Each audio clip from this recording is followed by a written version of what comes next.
Ano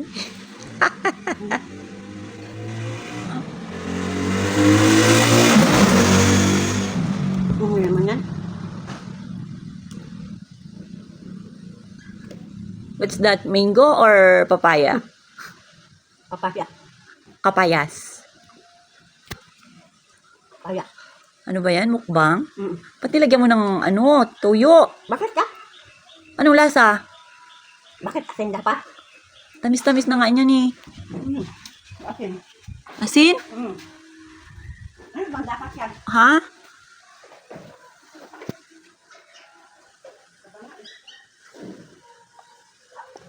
Tabang pa yan, ay? May tuyo na yan? Asin pa. Uy, grabe. Ano guys eh? Sarap yun. Tuyo pag asin ha.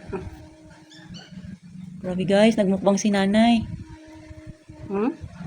Yummy? Yummy? Ano ba? Yummy sa mainit na panahon.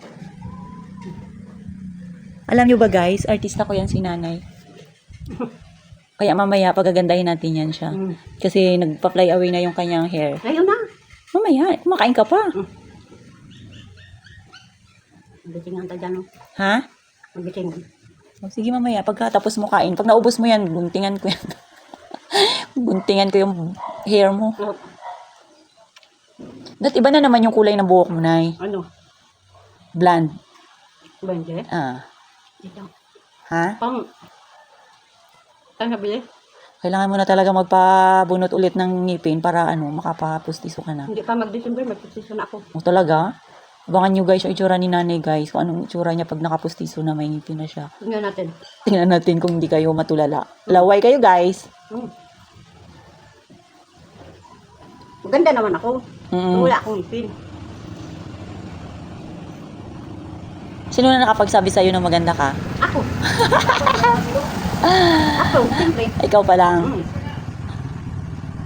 Bilisan mo na para na tayo, ha? Textmate ko.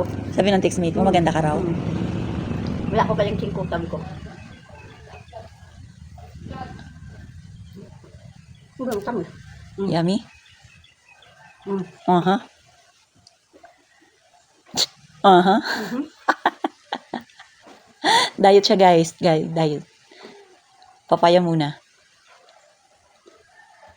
Kain naman ko kayo nga lang. Tamok mo kan. Ano kinain mo kanin? Kanon. So that's it guys. Sana nabusog si nanay guys. At tayo yung kanyang viewers. Thank you very much for watching guys. Thank you everyone for your support. Bye-bye. Bye-bye.